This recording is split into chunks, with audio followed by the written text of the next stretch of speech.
One day, two young artists from one small town woke up, packed their cars, and headed down the highway toward Music City.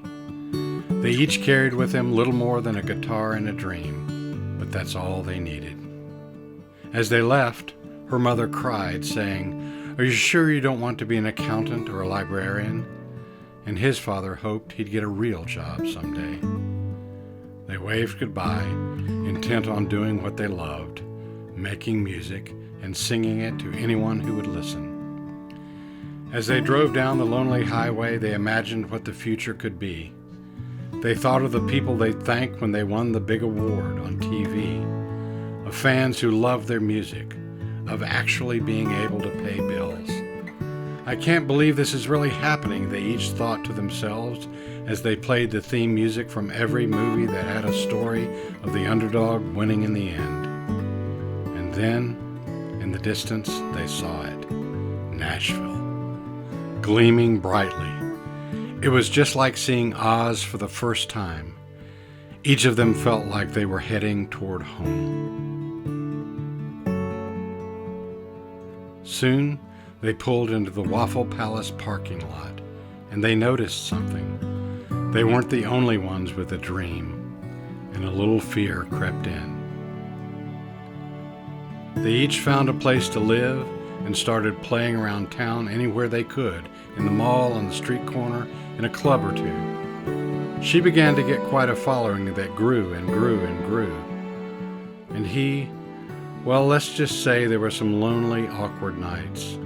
But he too began to get a following, smaller but faithful. Wasn't long before she got a record deal. And while he didn't get a deal, he did a Kickstarter and made his own CD. And then the touring started.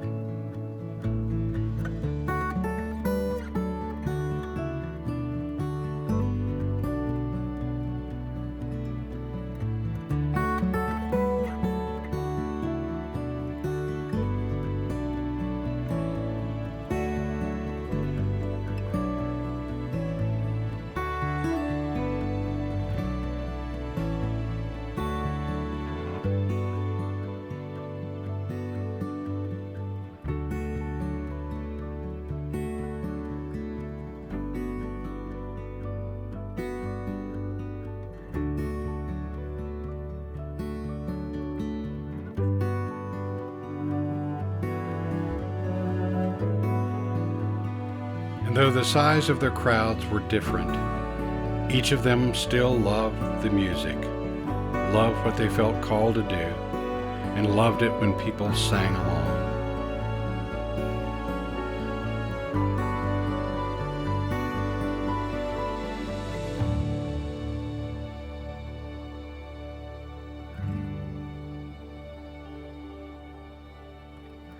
But in spite of their differing circumstances, they were both struggling with similar things and asking similar questions. Am I enough? Who really knows me? Do I know me anymore? How can my relationships survive my being on the road?